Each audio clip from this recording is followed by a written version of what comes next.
देश के बड़े बिजनेसमैन रहे सहारा ग्रुप के कर्ता धर्ता सुब्रत रॉय अब इस दुनिया में नहीं रहे।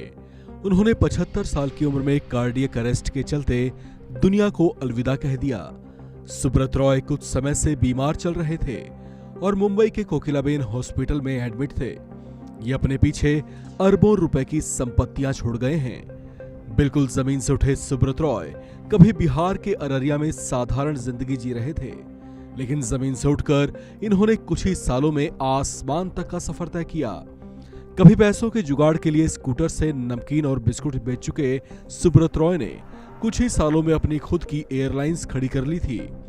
बीसीसीआई की स्पॉन्सरशिप, भारतीय हॉकी की स्पॉन्सरशिप, फिल्मों में निवेश, IT, real estate, investment, hotel industry, media sector, health care, airlines और इसी तरह से न जाने कौन कौन से बिजनेस इन्होंने स्थापित कर लिए थे, जिसने इन्हें बुलंदियों पर पहुंचा दिया था। करियर के उठान के महज कुछ दशक में ही अरबों रुपए की दौलत के ये मालिक बन गए थे, लेकिन 1978 में सिर्फ 1,500 रुपए से 2 लाख करोड़ के बिजनेस एम्पायर खड़ा करने वाले सुब्रत रॉय की ये बुलंदी ढलते सूरज की तरह ढल भी गई। इनके करियर के बुरे दौर की शुरुआत तब हुई जब उन्होंने शेयर बाजार में एंट्री का मन बनाया। ये बात है साल 2009 की, जब सहारा की 2 कंपनियों Sahara housing investment corporation limited और Sahara India real estate corporation limited ने सेबी से आईपीओ लाने की परमिशन मांगी। इसके लिए सेबी ने सहारा की दोनों कंपनियों को डिटेल डॉक्यूमेंट लाने को कहा। इसके बाद सहारा ने डॉक्यूमेंट्स जमा भी किए, लेकिन तभी सेबी ने उनकी जांच में कुछ बड़ी गड़बड़ियां देखी। सेबी ने पाया कि सहारा की कंपनियों ने बिना लिस्टेड हुए 3 करोड़ लोगों से 24,000 करोड़ रुपए जुटाए थे। इसके बाद सेबी की नजर सहारा की बाकी कंपनियों पर भी गई और सेबी ने सहारा पर 12,000 करोड़ रुपए का जुर्माना लगा दिया। ऐसा कहा जाता है कि इसका खुलासा एक चिट्ठी से हुआ था, जिसने उनका पूरा कच्चा चिट्ठा खोलकर रख दिया था।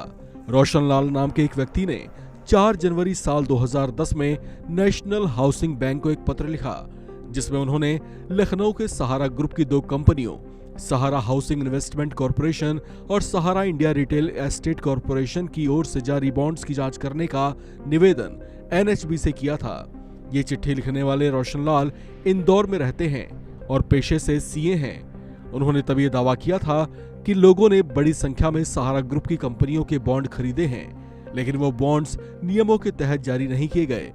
उस पत्र ने सहारा ग्रुप की परेशानियां बढ़ा दी थीं। इतना ही नहीं, इस मामले की जांच के दौरान सुब्रत रॉय को जेल तक जाना पड़ा था। ये मामला चलता रहा और सेबी ने अपनी जांच के बाद 24 नवंबर 2010 को सहारा श्री पर जनता से पैसे लेने पर रोक लगा दी। मामला सुप्रीम कोर्ट तक पहुंचा। सुप्रीम कोर्ट ने सहारा समूह को यह आदेश दिया कि वो इन्वेस्टर्स के 24,029 करोड़ रुपए 15% ब्याज के साथ वापस लौटाए। हालांकि कोर्ट के आदेश के बावजूद सहारा ग्रुप की कंपनियां इन्वेस्टर्स को भुगतान करने में असफल रहीं। लिहाजा कोर्ट ने सख्त एक्शन लेते हुए 4 मार्च 2014 को सुब्रत रॉय सहारा को जेल भेज दिया था। इस खबर में फिलहाल इतना ही। बाकी अपडेट्स के लिए आप बने रहिए वन इंडिया हिंदी के साथ।